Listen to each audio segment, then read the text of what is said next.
Hello, and welcome to the FM podcast. I'm Jen Fritz, and I run Fritz Media, a music publicity and digital marketing firm located in Vancouver, Canada.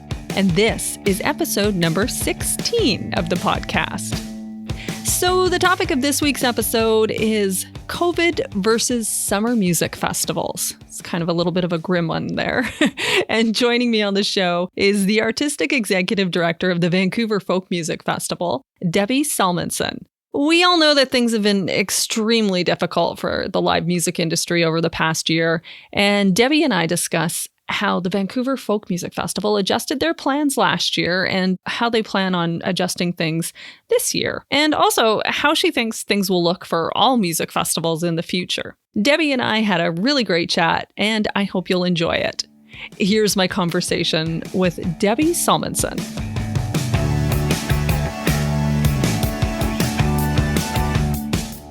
Well, hello, Debbi.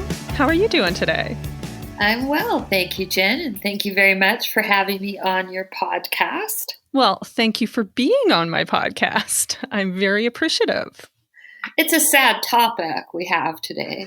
Well, it is a very sad topic that we have today.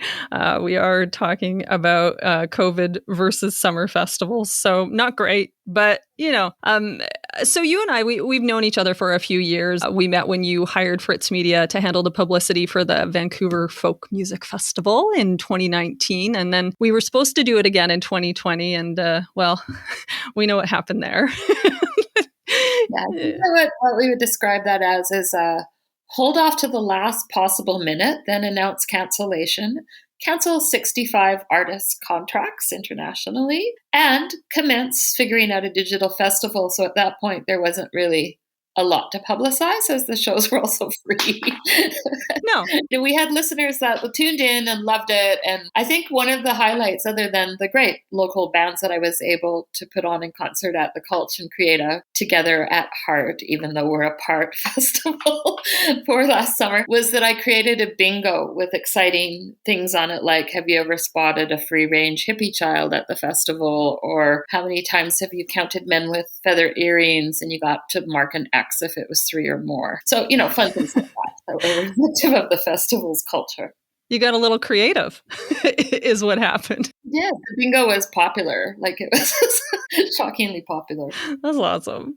So I kind of wanted to start things off by hearing a little bit about your journey. How long have you been the artistic executive director at the Vancouver Folk Music Festival? Well, I started in the role more as, it was kind of a combined role when I started in October of 2017. And prior to that, I was at the Calgary Folk Festival as executive director for 3 years. And they have a winter and summer festival and year-round venue.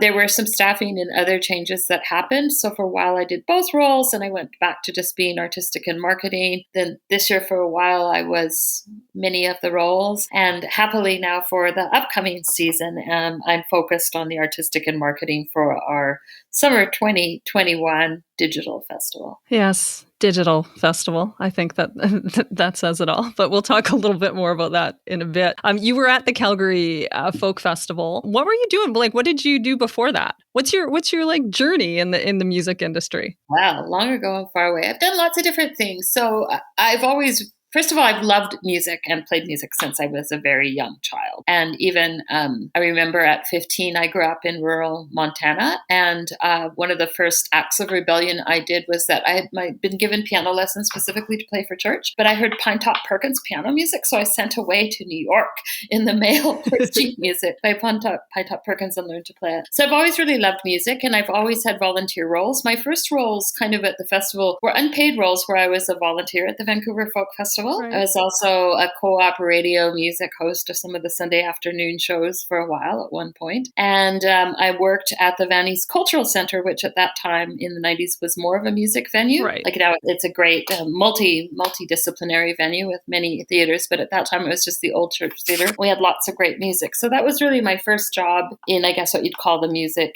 industry.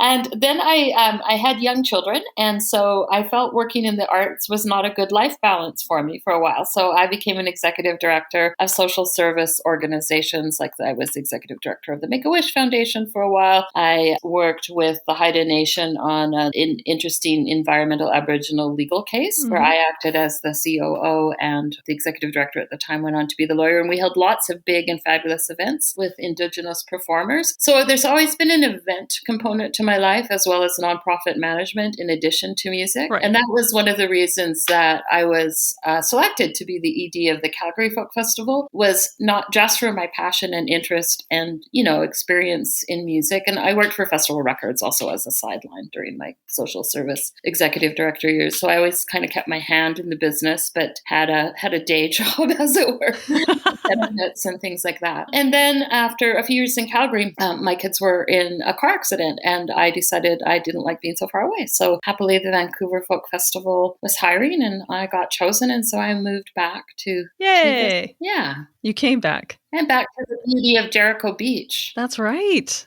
All year round, not just during the festival, but I like swimming in there. Oh, yeah. So nice. It's such a beautiful spot. All right. So obviously the live music industry has taken a bit of a hit in the past year due to the pandemic. You mentioned it a little bit, but how did you adjust the folk festival last year? You didn't you canceled the live element, but then you basically did some digital live streaming components. We did digital live streaming and pre-records, and continue to do that throughout the year in partnership primarily with other arts organizations and music organizations.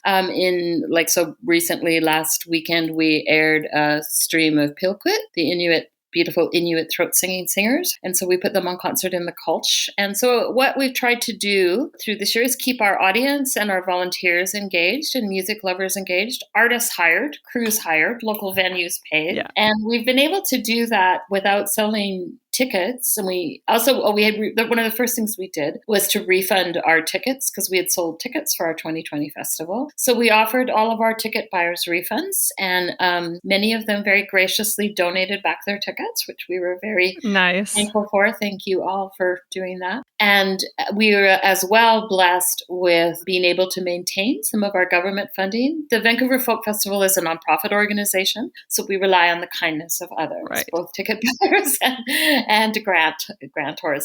So we were really lucky. The BC Arts Council in particular and Canadian Heritage have both been very generous, and we get a Vancouver City grant, and all of those were maintained for us to continue to survive as an organization. The festival would be in its 45th year this year. Oh my gosh. Well, it is 45 years old, but last two not live. And we've also, like so many musicians and contractors and other people in the service industry, been extremely grateful for both the CERB and the CUES payments available. Yes. So we were lucky to do that. Some of the other things we did to survive and hopefully come back and thrive. We're not going away, but to come back and put on a full festival in 2022, as people are accustomed to, takes a bit of a nest egg as well as just survival funds. Yeah, is that we were able to, move our offices. Like we've moved into a collective space with other nonprofits for cheaper rent and downsized. We've downsized, obviously, sadly, a lot of our contractors and other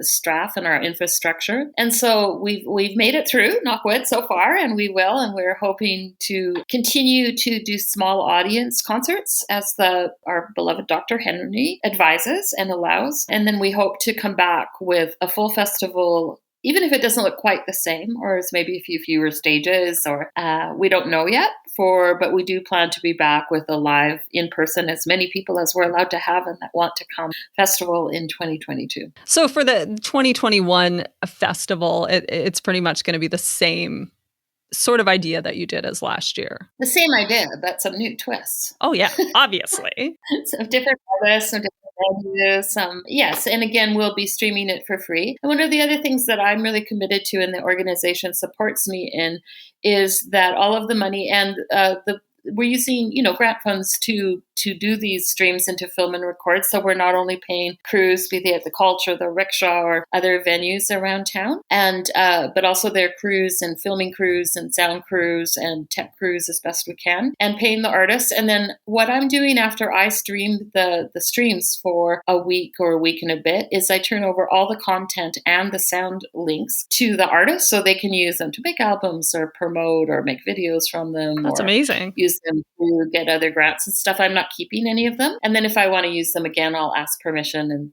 other than, can I please use this snippet for funders to show I did something with their money? And, and everyone has been very happy with that situation. Well, that's great. Yeah. So that's one of the things that we're trying to do to help artists survive as well. Yeah. And it's been great, I think, for people. Sometimes I think that we forget about our hometown heroes, and Vancouver is blessed. I don't need to tell you because you've worked in music for a long time with a lot of really great artists. And the Vancouver Folk Festival is known a bit for its international and world music offerings as well. Mm-hmm. But I've managed to find great world artists here in Vancouver to showcase that, might have been ignored if they were in the context of a larger festival with multi-stages and kids and whales' tails and beer gardens as other temptations as people wander to and fro. You can't go see everything at a normal festival. Yeah. So in this way, I think it allows people to focus more specifically on the artists, and if they like them, to check out their music and hopefully support them by buying some. Yeah. It's a good little local connection. I like that. I think we need more community. This is what I think we're all feeling over this pandemic. So this time last year, when you had to scramble and change everything and cancel 60 contracts and all of the things that you had to do, did you think that you would still basically be in the same boat again this year? No. In a nutshell. And I mean, if you'd asked at that time, I remember thinking, I knew as much about how to make a stream and put it online as I did about taking down my curtain rod and turning you into a rabbit. Yeah. Really, the technology was not something I had studied, learned about, or, and was somewhat fearful of. But there are a lot of people that have developed the skills and who are really great in town. And I refuse to use the common P word that people now use to talk about their changes in practice. Okay, we won't say it. So I will avoid it and just say that we were able to find people to help us learn to transition and, to continue to do what we could to keep music alive and have people hearing it and support music in the community to keep thriving, because artists were really hard hit. The arts were hard hit, but so were artists. Yeah. In all genres. The dancers as well, all the actors, everyone. Oh, yeah. And touring is a whole other, who knows what's going to happen with touring in the future. Yeah, it's not a great time for the music industry. That's an understatement. And I know it's hard to say at this point, but you're hoping to have a live music festival in 2022. We're planning to have a live music festival in 2022. Yeah. I mean, obviously our festival wants to be, we're a community festival, we're an all ages festival, we're a multi-generational, very community-based festival with over 1,200 volunteers. So safety is our first concern. Safety for artists, safety for our volunteers, safety for our audience is our primary consideration. And I mean, there are some daunting challenges. I'm not going to lie with what it would look like to put on a large event in a public park with COVID protocols of any sort in place. Yeah. And I don't think anyone, at least anyone I know, doesn't know what all that's going to look like. Like right now, some of the COVID considerations, even if when you are able to have a small audience, and by small audience, I'm talking 50 to 100 is what they're looking at for later in the summer or early fall for BC. That's kind of the tentative, we'll wait and see, but we're hopeful that we'll be able to have small audiences. You have to plan ahead to use the porta potties or the inside venue washrooms. They have to be sanitized after each pod use. So, I mean, oh my gosh. So there's that for a large scale event. And what will that look like going forward? We've always had a large community kitchen and volunteers that feed our volunteers and artists. I'm sure you got to experience some of the tasty food there when you were interacting with us. I did. So what will that look like with COVID safety? Like, will we have to go to a more box lunch solution? Like, will we be able to do that and keep things safe? We don't know. Will ticket buyers come back as they have? Again, being a 45-year-old festival, a lot of our volunteers have volunteered for over 40 years. We have an older as well as a developing younger audience. So it's unknown how many people of all ages will a lot of people will be like, woohoo, I've got money, I've saved, I want to go out and hear music and dance. Other people will be like, I've forgotten how to pull on a bra or socialize with others during the pandemic, let alone attend a crowded music festival. So, I think it's really hard to know what it will look like.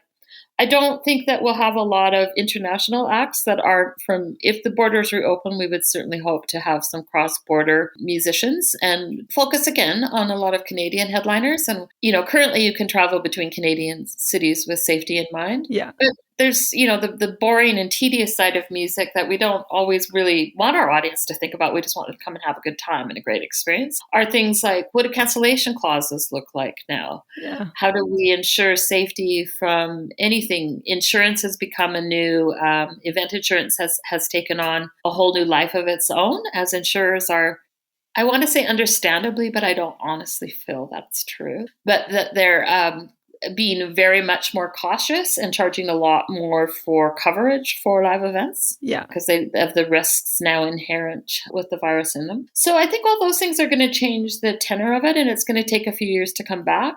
As far as, like main stage or headliner tours, or even touring bands across Canada that are emerging, are people going to be wanting to fly and come from the East Coast, like from Newfoundland or the, Nova Scotia PEI, or even from Montreal to Vancouver to perform? And will they be able to do let's all cram in a van and tour the country and be famous? Like, it's really hard to know what people will feel they can do and what will be affordable. Yeah. And as well, for infrastructure for a festival like ours, we always need at least, one of the reasons we can't just go, oh, boom, maybe things will open up in July and we'll have a festival, is that currently for public parks, there's a month in advance that permits are being given. So we can't put on an event of any size with the infrastructure we need without 7 to 9 months advanced planning to get everything from scaffolding to fences to vendors lined up, and let alone backline and stages and lights and all those exciting things that make the magic happen. So I don't know what it'll look like next year. We'll have something. It'll be fun. There will be live audience. There will be bands. Something will happen. There will be sunshine. But will it be 10,000 people a day each day at Jericho? Hard to say. Hard to say what will be allowed. Yeah, that's the thing. We don't know. So, I just wonder, music festivals in general, I would imagine it'll probably take, up to 5 years for things to kind of go back to normal. I don't think we're going to jump right back into it. I don't know. I could be wrong. Maybe there will be 10,000 people a day going through Jericho. Or to the Rolling Stones concert postponed at the, BC Place.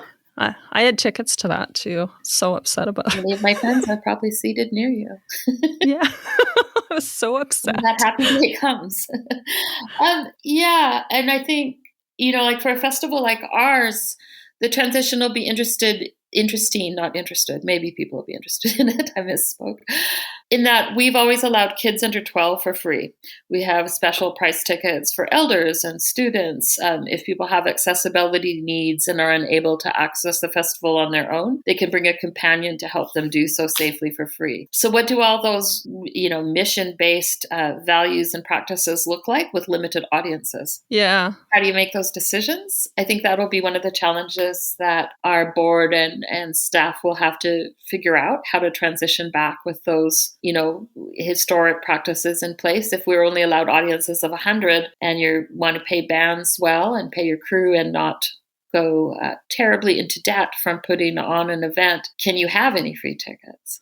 Yeah. Well, and see, that's the thing too. That side of it is going to be interesting to see in the next few years. Obviously, you are lucky and you've managed to survive as an entity so far, but obviously not every festival is going to be that lucky. We're going to see, some festivals not make it through it. Just like we'll see some music companies not make it through it. Some musicians, bands, just be like, we're done. I don't want to do this anymore, right? It's going to be a tough time in the next 5 years, I think, for the music industry, but we will prevail, Debbi. It's going to be okay. Okay, so I have a question for you. Yeah. Do you think band breakups will be on the increase or the decrease post-COVID? Well, I think on the increase. I think just in the people I talk to, there's a lot of musicians just being like, well, you know what, maybe I don't want to do this for the rest of my life. A lot of like, maybe I would like to go back to school, or maybe I want to do this instead and just do this on the side. I think the idea of making it a career is very difficult to think about right now, when you are unable to make any income. Basically, it's a hard decision. I feel for artists, all artists. It's very tough right now, and thankfully Canada started off strong in the pandemic by giving us CERB and the wage subsidy as well. But not looking great right now. Well, I think it'll be interesting to watch because there are some European and some U.S. festivals happening this year. Mm-hmm. The U.S., I guess, are a bit ahead of us with vaccine, and also just they've always been a little bit more open for business, let's say, over the last while. Yeah. So it'll be interesting to watch and learn from them on what happens to those festivals. There's a festival in the Netherlands that actually, I don't know how this happened. I'm pretty sure it's either in Denmark or the Netherlands, and they were like a COVID guinea pig festival. Okay. Where they let people come en masse to see what would happen. Oh my God. It's sold out, I think, too. So, do you know what I mean? Like, because I think they were a bit more vaccinated and they thought it would be like a trial run. Right. So we heard what happened yet. So I think that there'll be some evidence of what happens from others that we can follow. Yeah. And I'm glad we're not a winter festival or a summer festival, at least. So we have a little bit more planning time. Yeah. To respond once everyone is vaccinated and we have herd immunity. Well, hopefully. Let's hope we get there. All right. So let's just to wrap things up a little bit here. I wanted to ask you what, are maybe a few of your favorite music memories from the Folk Music Festival over the years. Now, I know it's hard to probably pick just one or two, but what is something that comes to mind right off the top? Oh, one of the things that I've booked, and I mean, I love everyone equally, et cetera, but one of the things that I actually got to see when I was working, because it was on Sunday night, so things were more or less in order by that point, and that I was really, really thrilled that we were able to book and present, was Ry Cooder with a full backup band, including the fabulous Hamiltons, who are a trio of singers from North Carolina that did all his backing vocals, and it was a full band main stage closer show, so that was a real highlight for me. Oh, amazing. Love that show. I like a lot of like some of the early artists that I liked a lot. Like I think one of the first folk festivals I went to, I saw Fred Eaglesmith perform and thought he was hilarious. So that when it was before he was very well known at all. So that was like a memory I really liked. There's a lot of some of my favorite folk festival memories are literally just like running into people I haven't seen for like 15 years and like being able to have a chat with them. Or I enjoy watching, there's something about just the stages and watching the leaves and kind of going back there and seeing the park transform that I really like just about the festival. And I mean, I have many, many great Vancouver music memories, but this podcast isn't about those. So we just want a few memories. That's all. All right. So now seems like a pretty good time to head on over to our fresh content segment. Now, every week on the show, we discuss our favorite piece of music content for the week. And we always like to start with the guest. So, Debbi, what have you got for us? Okay, well, this is someone who has played the folk festival with Birds of Chicago and probably even many years ago with Poe Girl. Her name is Allison Russell, and she has a new solo project. The full project is being released on May 21st. It's called Outside Child, and it's really this two tracks that I've heard from it, and I've suggested one called Nightflyer, which is very soulish. It's a really cool. She's a beautiful, beautiful singer, an instrumentalist, and she has many wonderful people like Yola Carter and others playing with her and singing with her on the album. And it ranges from kind of like Al Green R&B to, kind of almost country folk shuffles and all kinds of different music that showcase her voice. So that's my I'm looking really forward to that release coming out soon. And the video is free on her website. And what was the artist name again? one more time? Allison Russell, so www.allisonrussell.com. She's also in a band with Rhiannon Geddens and Amethyst Kia and Layla McCalla called Our Native Daughters, which is another great. She's versatile and has a lot of projects. And Birds of Chicago is probably what she's best known for. Okay, that's a great recommendation. Thank you, Debbi. And so my fresh content for the week is the latest single from Toronto indie rockers The Beaches. They just released a song called Let's Go. It's one of those like kick-ass short little rock songs, perfect for your running mix, which is what I like those songs for. Short enough, they get you moving. And I really like The Beaches a lot. So Me too, yeah. And it's a great title for our times. Totally. Let's go. Well, and it's great too because the thing about them that I really love is they're very clever lyricists, and they tend to give the middle finger to all of the sexism in the music industry, which obviously I enjoy. So I'm a huge fan of theirs just based on that. So I recommend checking out the new song and obviously all of their other music if you haven't heard them before, and you can find them on all of your digital streaming platforms. Everybody.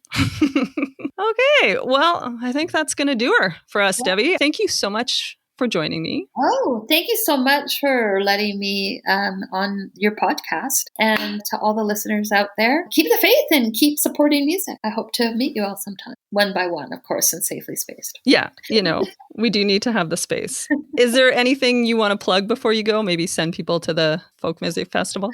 Well, if people want to check out our digital festival, it will air July 16th to 18th at www.thefestival.bc.ca. It will all be free to access and by donations for those who have benefited and still have jobs at that time. And we'll be releasing probably the lineup in mid to late June. Okay. Well, thank you very much, Debbi. Right. Bye. Hey, Jen. Bye.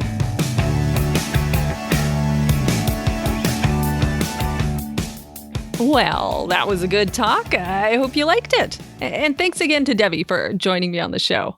Thanks so much for listening to the FM podcast. If you like the show, please tell your friends and give us a rating and review in Apple Podcasts. As always, we'd really appreciate it. The FM podcast is produced by Fritz Media. If you want to learn more about Fritz Media, check out our website at fritzmedia.ca. And you can follow us on Facebook, we're at Fritz Media, and on Instagram and Twitter at Fritz_media. And if you want to learn more about the podcast, go to thefmpodcast.com. And a big thank you to Said the Whale for providing the theme music for the show. You can find out more about them at saidthewhale.com.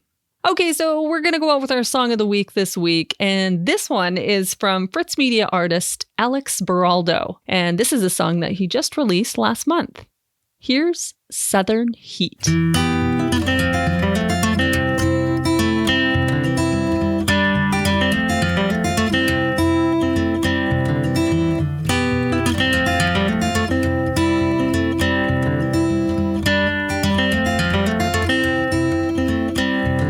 Miss you and you don't care about me.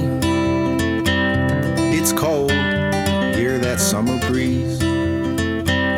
Oh, miss you and you don't care about me. Up here in the cold, you living down in that southern heat. I'm thinking that loving is for fools. When it started, thought I knew the rules. Words don't make it true. I'm thinking I'm a fool for you. And I miss you, Annie, but you don't care about me. It's cold, hear that summer breeze. Oh, I miss you, Annie, but you don't care about me. Up here in the cold, you living down in that southern heat. Won't you be my homestead freak? We can spend more time between the sheets, high amongst the trees. Revolutions come and go, but you got what I need. And I miss you, Annie, but you don't care about me.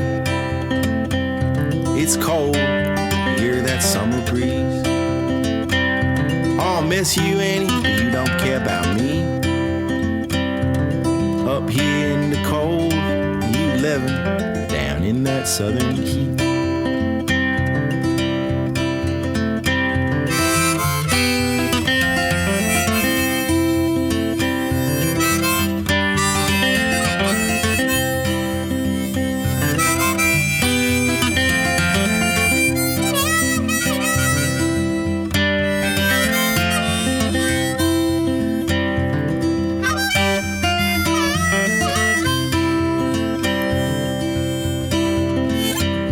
Stare at that ass all night long, singing hopeless lovesick songs.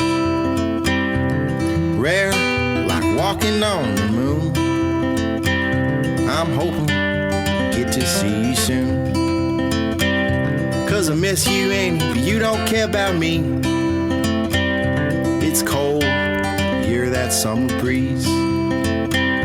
I'll miss you, Annie, but you don't care about me. Up here in the cold, you living down in that southern heat. Bye. I'll see you next Tuesday.